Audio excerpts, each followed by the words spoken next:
Welcome back to the Tennis Culture Podcast, everybody. Pleasure to have you playing in your car, on your AirPods. At the gym? At the gym, I don't think anyone maybe. listens to the gym, maybe. It's not very motivating. No. Maybe if you're out on a nice leisurely walk. Yeah. The sound of... who would you have if you were to have someone narrate your life, and then...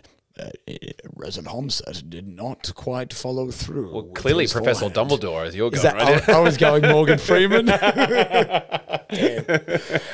would you have? Because Morgan Freeman seems like the goat of narration when it comes to people's lives. It would be pretty cool if there was an over voice of him. Yeah, I it's so many choices. Attenborough comes into mind, but Tough. But then he does it for every animal, so I just feel like one of the other animals out there, You would. Yeah, I feel like he does that to everybody. So Morgan's probably up there. Yeah. I'd go Morgan. Morgan's the goat of that industry. Yeah. Mate, interesting show. We've had a lot of guests on the show. We haven't really been too consistent. Again, we say this every time we come back after a hiatus. We're going to be consistent. We're going to put an episode out every week. We've kind of been on there every 2 weeks at the moment. We've had some guests. I've been a guest on the shows. For the rest of the year, it's just going to be you and I. We're just going back to basics because there's a lot that's happened this year and there's still a lot to happen. And we've got a really big summer of tennis coming up in January here, both you and I personally and in the tennis world, with the Australian Open kicking off obviously in January.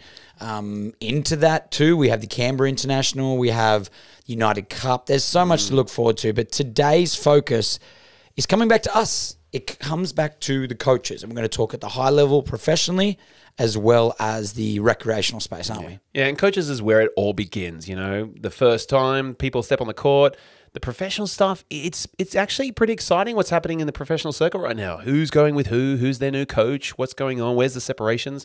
I'm keen. And, Grand Slams are over, and we're already talking about 2024. Yeah. I'm pretty pumped. Yeah, pretty pumped. Let's talk about that high-performance space at the moment. So 3 big areas that have happened in the high-performance coach area that has been circling around social media and in the tennis world. I'm going to talk about Holger Rune first. So Holger Rune, great player from, mental blank. Denmark, thank you. Has just recruited Boris Becker. Yes. Obviously, everyone knows who Boris is. Boris, one of the youngest men to ever win Wimbledon, 17. Nobody told me to do it. I just did it. If you've seen his documentary, he's quite arrogant. Is that the word? Yeah, boom, boom. Go boom, boom. Anyway, Boris is... he's worked with some great athletes. He's worked with Agassi in the past. Yeah. He's worked with Novak. He's worked with... the Munich, what is it? The Munich Correctional Facility when he went to prison. The team. Motivational speak. I was wondering where you're going. Who's the third player? Zverev? No. He did go to jail for tax evasion? Yeah, tax fraud of some kind. Or, he claimed bankruptcy or something, and then, oops, I have a house. My bad. So, yeah. Anyway, he's back. Yep. And he's coaching Holger Rune. Good move? I think so. The thing about the Djokovic relationship with Boris, it was a long one. It was a really long relationship and a successful one too. So Boris is, despite his financial choices from here to there, I think he's a brilliant person to have in your corner. He's calm, he's funny, he's energetic, he's positive. And Holger's in a bit of a slump. For a guy who's top 10 in the world, top 5, I think the record is 10 matches. He's lost 9. The last 10 matches, he's lost 9. Wow. So he's in a bit of a slump and some bad scores too, like 11-2 to somebody, top 50 in the world. Yeah. Bit of a shame. So something's up with Holger. Not sure what's going on. Something's not clicking. And since his separation with Mouratoglou, I think it's a good move. I'm hoping for some good stuff for those two. Yeah, I think when you get to this certain level of... when you get to a certain level of success and athletic ability, we've talked about this many times, it becomes less about the tennis and more about what you can bring out of the person as an individual. Boris might have a world-class bag of tricks that brings out the best of Holger, and that's really what it's about. We're going to dive into that in the second part of this podcast about when you get to that level. Is Boris really going to be working on how much extra spin he can add to Holger Rune's forehand? No. Holger knows how to play tennis. You might say serve volley from time to time. But he's not going to dive into the techniques of it too much. It's going to be 5 to 10% of what he does tops. I think it's a good move too. I think a bit of experience and somebody who's been there, done that as well is going to be maybe someone that, Holger needs in his corner because he does need to shake it up. He's really shot to success and stardom, Holger, and now to be able to break over that next barrier, winning Grand Slams, staying top 5 consistently, he needs to build a team around him, which he's doing. and somebody who's not building a team around them at the moment. One of our favourites, Emma Raducanu. Yeah. What's going on there? Well, yeah, that's a tough one. She recently said, I almost wish I didn't win the US Open. That sounds like a bit, I wish I earned it a bit more further down the track. Like maybe it came too early. And I do feel for her for that. And I get it.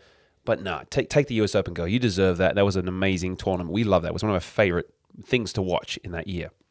But Raducanu, I don't know if it's a combination because she had the same. Didn't she have the same coach? Got her to the US Open final and won it. She had the same coach as a kid. Yeah, I want to say, or at least she is still a teen. Well, she was still a teen when she won it. But I'd say she had a long-serving coach and/or team around her. And as soon as the US Open was finished, they split, and she got a new. Not long after. Yeah. And she's been on the carousel I have to say carousel because for the international audience, the carousel with we call them, what do we call them? Merry-go-rounds. Horsey ride in a circle? Horsey circles. Horsey circles. Revolving door. Revolving door of coaches. Yes, and they just keep coming. And she recently said, I like to challenge my coaches. I like to say, why are we doing this? What's this? What's going on? That's what I assume she means by that. And maybe it's just too much for the coach. Maybe the coach is just going, no, you need to do what I tell you to do. And they're butting heads and that's the end of the relationship. Well, we don't know how the relationship's ending either. Is it Emma telling them to move on or is the coach? Because if you are a coach and you get to work with Emma Raducanu, you're going to put up with whatever you need to. That's an opportunity that doesn't come across. Yeah. You work with a Grand Slam champion. So I don't know, man. I think that maybe it's Emma and maybe who knows, maybe she's regretting what she maybe had and she's trying to replicate that and she's not getting the same understanding that the previous coaches had to build with her over the years. The way I look at it, she's trying to get the quick fix. Yeah. It's like a diet. She's like, hey, I want to lose weight and get shredded, but you've only got 6 weeks to do it. And if I don't get shredded in 6 weeks, then guess what? You're out. Someone else is in. Whereas previous coach or coaches at the moment are saying, hey, we might not lose weight and get shredded in 6 weeks, but give me 1 year and you're going to be in the best shape of your life. And I think Emma's maybe just got to be a little more patient and look at the long term of it all. And I do think there's a side effect of that. The coach is freaking out and pushing her like crazy and she gets injured. Yeah, blisters, wrist injury, foot injury, leg injury. She's always strapped up. She's like an English Filipino mummy. Like she's just always strapped up. Did I say that out loud? I mean, you did, but I did. I get it. Yeah, thank you. Thank you for appreciating that. What a weird concept, mummifying somebody. Yeah. I mean, it's like, you're dead. Let's get the bandages out. Off you go. Well, it's not even that. Let's get everything out. That's right. They pulled everything out. They pull everything out. Oh, and they put them in and jars. And then they wrap you up. Have you seen the movie The Mummy? Brendan Fraser? Oh, ages ago. Such a good movie. Oh, I love Brendan Fraser. Anyway, one more coach in this space. He's been going mad on social media at the moment. And I'd love to get your take on it. Partrick Mouratoglou. For those of you who don't know who Partrick is, he's coached Serena, he's coached Tsitsipas. Holger Rune. And a slew of others. Yeah. Would you say he's one of the most well-known tennis coaches in the world? Yeah, definitely. He's hands down. And he's connected hard with social media. Like, he makes a big presence there. So smart. Yes. He has announced, well, you can go on his website, and it's been broadcast to the tennis community that if you would like a 1.5 hour lesson with Partrick Mouratoglou, you can for the small price of $7,500 US. Yeah. The tennis world has gone mad. What are your thoughts? Ooh. Here's the thing. Are people paying for it? Mm-hmm. And has anyone complained? I'm gonna throw it out there. Has anyone complained? Yeah. And has anybody gone, and are they paying? And look, I think it's too much, but no, he's doing the smart thing. You got to credit where credit is due. He is a phenomenal coach. He does reach out to wonderful athletes, and he does help. He has, every time he's helped out a player, like when he helped Serena in the later stages of her career, Tsitsipas initially, and Holger Rune, they all made surges in progress. And he does a really good job in providing an atmosphere and the surrounding around it. In terms of a one-on-one, like, see you for an hour and a half and bye-bye, see you later. I mean, I wouldn't pay for it, but we're regular people. We don't have that kind of money. It's not even that. I think where the tennis world is having a meltdown is they're saying $7,500 for an hour and a half, and you're most likely going to get some hand feed drills and some very basic advice that you probably could get from your local coach. And that's where people they're raging at the moment. I have a different take. I'm not so upset about it. I think I'm with you. I think it's a brilliant marketing move. B, I think he's also got to price his time. He's a very busy man. He's a very successful man. If he was charging, let's just call it an expensive lesson of $500 for an hour, people would be snapping it up a lot quicker, and he'd be bombarded. Yeah. $7,500. He's only getting the cream of the crop. It is well worth his time. We always talk about it. Is it worth your time? For someone who's as successful as him, is it worth his time to do it well? For $7,500, yeah, that's probably going to be worth my time. For $500, probably not worth my time. The other thing too is, I thought about this in other scenarios. I'm like, it's the tennis community that's having a breakdown. Yeah. It's nobody else. So let me put it to you this way. Pick another sport. Pick any other sport in the world. Basketball. Let's go basketball. Okay. I'm just going to pluck a coach and a player out of the air. So let's go the most well-known player at the moment, LeBron James. Yep. And let's go, who would you say the most successful coach is at the maybe Steve Kerr from the Golden State Warriors? Go Steve Kerr. That's a good one. Or Greg Popovich from the Spurs. Yeah. Okay, so if you're in basketball and someone said to you, hey, you can have a lesson with Greg Popovich or Steve Kerr or LeBron James as a one-off, it's going to cost you $7,500 though. Yeah. People would be like, only $7,500? I get to meet him. I get to ask questions. I get to maybe film it and have some content. You're not paying for the knowledge, essentially, what they give. You're paying for the experience that they have got and them being able to pass that on to you, and the exposure, the exclusivity. That's what you're paying for. You're not paying for those golden nuggets. He's not going to say something magical, going back to Mouratoglou now. He's not going to say something magical that's going to go, oh my God, that's going to elevate my game to new heights. No, you're paying for his experience. You're paying for his time. You're paying for his exposure. He's a celebrity. He's top 5 coaches in tennis in the world. Yeah. I think $7,500 is right on point. And people don't realize, he's on social media right now for the last couple of years that I've recognized, but he's been doing this for a while. He's been doing this for ages. He's an ex-professional player too. Yeah, he had Baghdadis in his corner. He was working with Baghdadis up until the Australian Open final, and then Baghdadis said no more training. Yeah. But that was 2008. It's crazy. That's like 15 years ago. So the guy has been around. And I will say this, on the pricing thing and maximizing his time, I wonder what his prices were at the beginning. Oh, well, everyone, man. But you know what? Because it's one of those things like you go, you don't know how much to charge because, all right, I am a famous coach. I am doing well. What do I charge? I don't know. And you put $1,000 and then everyone lines up. And you're going, that's what I mean. Yeah. And then he's just gone, damn. And then you go up even higher and he's reached $7,500. Good on him. Yeah. I say, hey, credit to him. He's put a lot of effort into his career. He's put a lot of effort into his social media. He's made a presence for himself. All credit to him. Yeah, I agree. Good on you, mate. Well played. Well played. Okay, Rez, we're going to take it to a quick break, but when we get back, new little segment, just sort of keep everyone updated with what's going on in the tennis world, a little around the grounds sort of segment.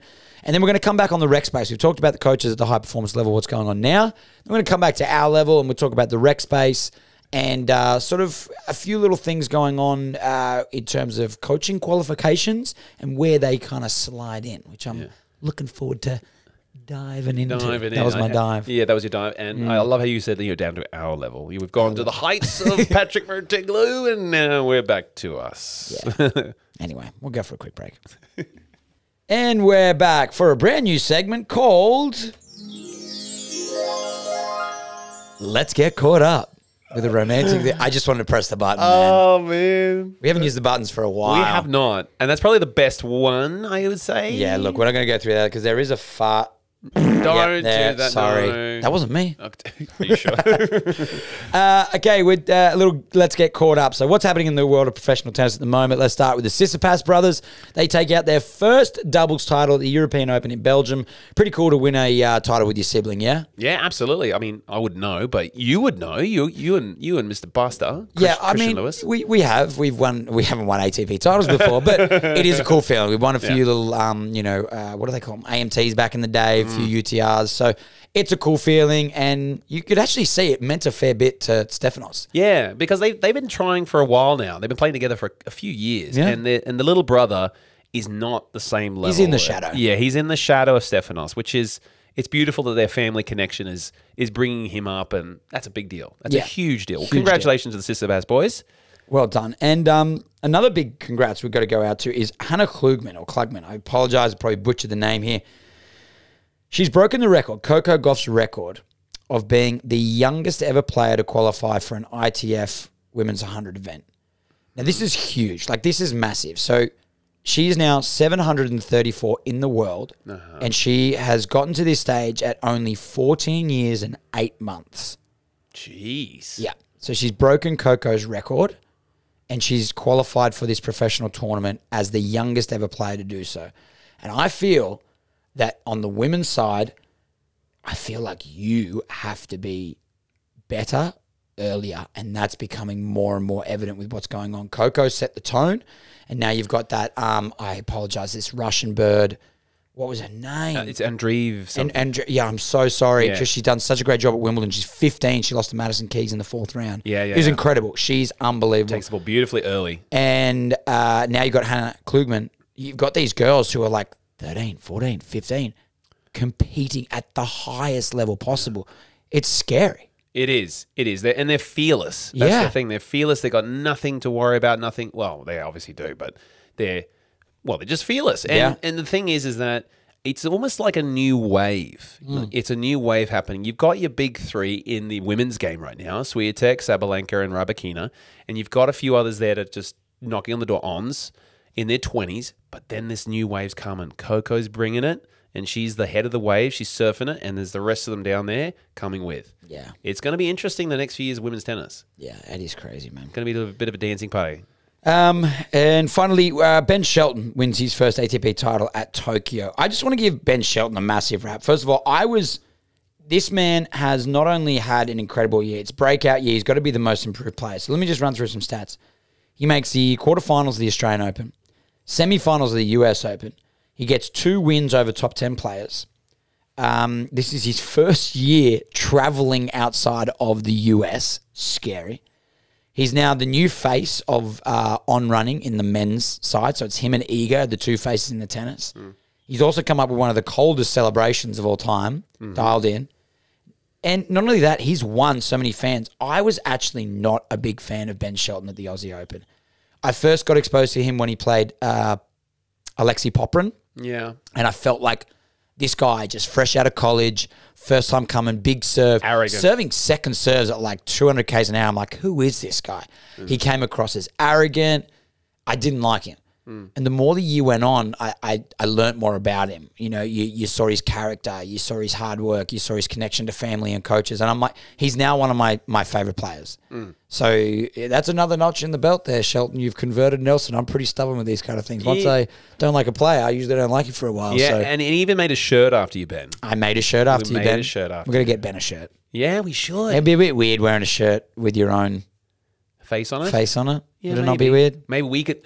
We sent him a shirt with pictures of us. Yeah, he would totally wear that. We're calling him. Yeah. Kind of thing. I think he would definitely hang up on that one. Yes, he would hang up on that. But breakout year for him. It's been incredible. So predictions for him for next year. You think he continue this success? Yeah, I think so. If he stays injury free, my concern is a bit of the injury. He's just put so much onto that ball. That serve is so contortionary. Like he twists and turns and loads up and hits it.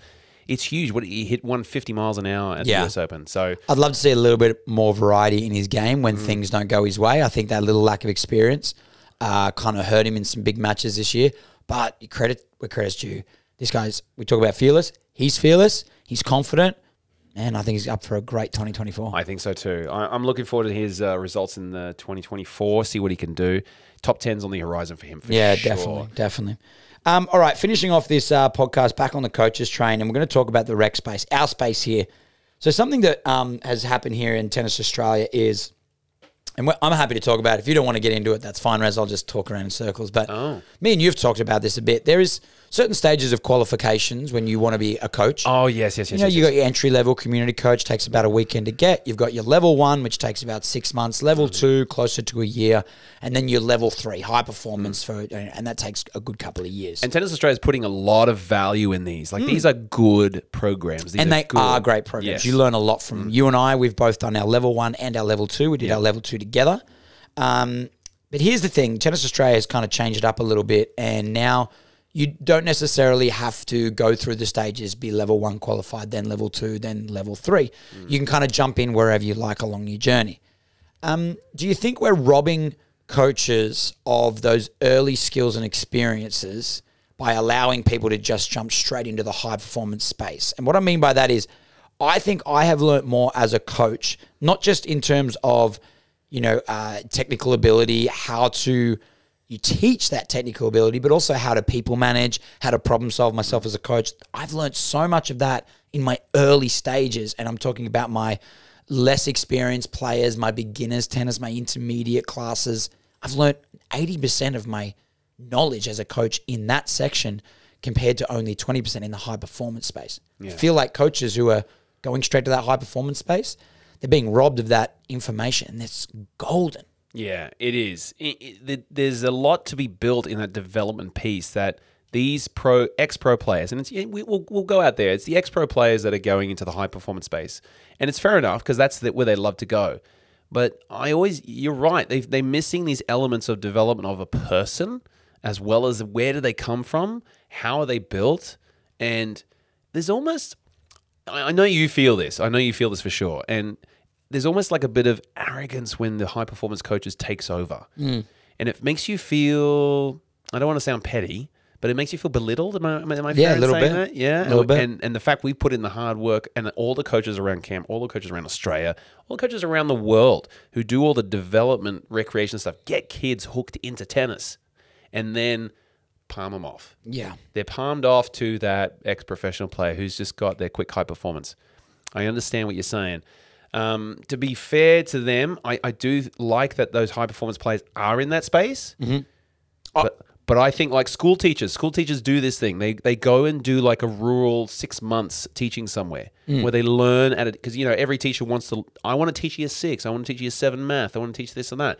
They don't get it straight away. They have to do the hard work first, and then they get what they want. Well, it's the same as anything. You want to be a doctor, you can't just jump. If you were a patient and you're like, oh, I've been in there before. That's a really bad analogy, actually. But, okay, take a doctor, say a surgeon. You can't just go onto the operating table because you want to, and that's the space you want to be in. You have to do certain segments of time in different areas. Yeah, and I understand being a surgeon and a tennis coach are very, very different things, so don't come at me here. But, yeah, I just think it's I don't think it serves anyone a favor because I feel like you rob the education of those coaches who are trying to get there. I feel like you belittle the coaches who are in that rec space, who are bringing the kids and the adults into the space, who are doing all the hard work to teach them the tough things about starting them up. Because what always happens, we get kids to we get them hooked in tennis, right? We make it fun for them.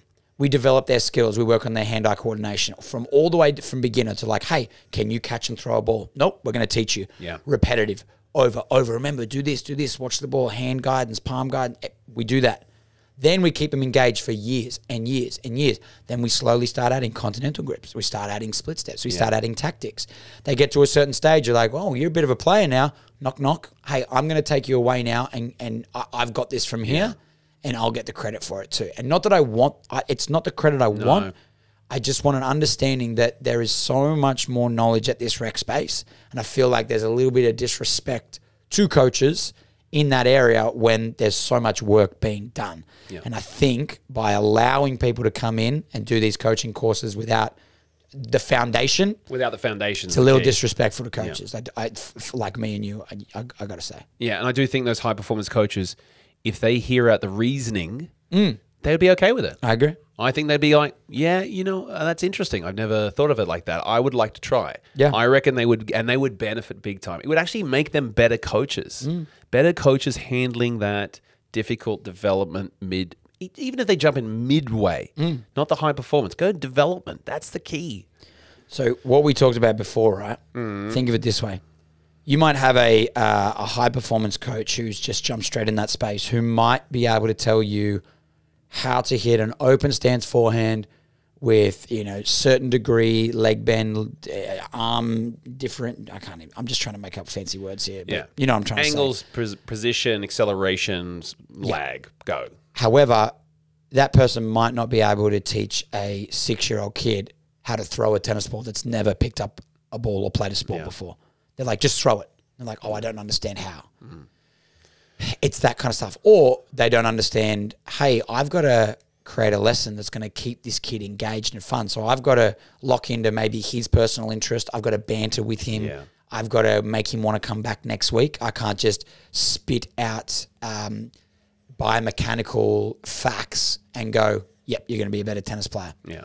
And I think that's what's missing with a lot of coaches too. And I think it would be beneficial for those coaches. Because as we said about Holger Rune and Partrick Mouratoglou and Boris Becker, these coaches, they're not working on those high performance technical abilities very much. They're working on trying to bring the best out of their players. The mental side. The emotional side. The connection. It's the connection.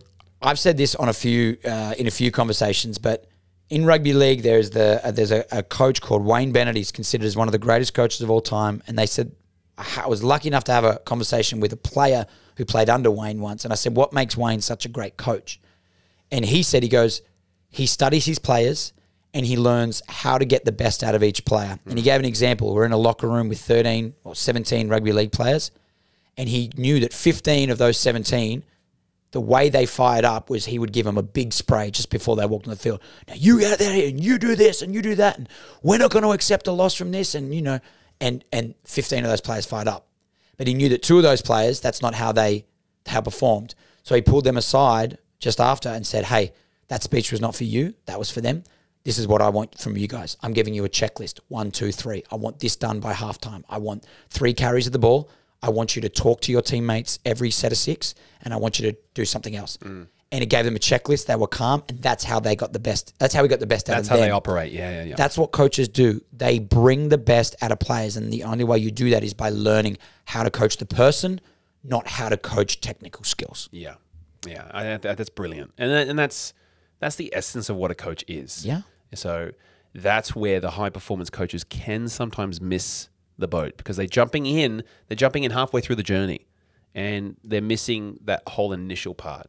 So I agree with you. I think it's important they start getting on that, start understanding how am I going to reach this kid from a personal side and mental side, and then jump into the performance. And this is not a big slam on high performance coaches either, because they're necessary. We just said that that's awesome.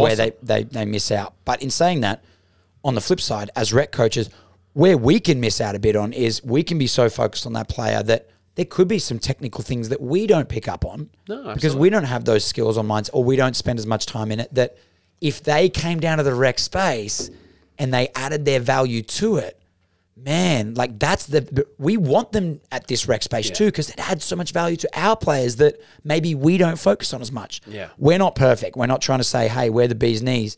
But I just feel like they can add so much more value over a range of different ability levels, and they will learn so much more over a range of different ability levels. Yeah. What do you think a high performance coach brings the most? What do you think they bring the most at the moment to the table for a kid? Say 16 years old, doing pretty well, winning the local circuit, now wants to go international a little bit. What do you think they bring? Reputation. Reputation? That's what I think every kid thinks of when a high performance coach. I had a kid out here. I started coaching not long ago. First thing he asked me, he's like, hey, what's your UTR? Yeah. I'm like, hey, what's as far as you've ever been in tennis? Like, what was your career like? I was like, what? Is this an interview? Chill. Yeah. Like that's what they want to know from their coach. Like, where has their coach been? Yeah. Maybe it's like an ego thing, it's a bragging thing, or maybe it's like a credentials. Hey, if you haven't been to this level, you can't take me to that level and above. Yeah. So I don't know. Yeah. It's weird. I think you're right. That's a good call. I also think it's volume. Volume is, yeah. I think volume is one of the important things that, and we honestly struggle a little bit with volume in terms, because we look after the masses. We look after everybody. We just did our numbers. Yeah. Like without school programs, we're seeing 472 kids a week. Yeah. Without school programs. Without schools. And then you got to triple that for school programs. Yeah. So that's, we can't. We're trying to, our job is to spread the love of the game and get them involved. High performance coaches are meant to come in and help out, but we are just saying, just to elaborate, just to make sure we're confirming, they would benefit from seeing the work done. And doing a little themselves. And hey. One day a week. And us. Come hang out with us. Us as recreational coaches. Yeah. We would benefit from seeing you guys work in our space, and we can learn from you too. Correct. It's a two-way street. We can learn, you can learn, and it's all beneficial for our clients. Agree. Bang. Did we just fix tennis? We fixed tennis. Like, it's there. We just talk to us, easy. everybody. Gosh. All right, man. Good chat. Yeah. All right, guys, thanks again so much for jumping on the podcast. I really appreciate your time. If we brought any value today, please tell your friends about us. Like, share, click, comment, subscribe, whatever you do. And until next time, this is Nelson and Raz from Tennis Culture Podcast signing out. Well done, Robert. That was really good. Yeah, I was happy with that. Awesome.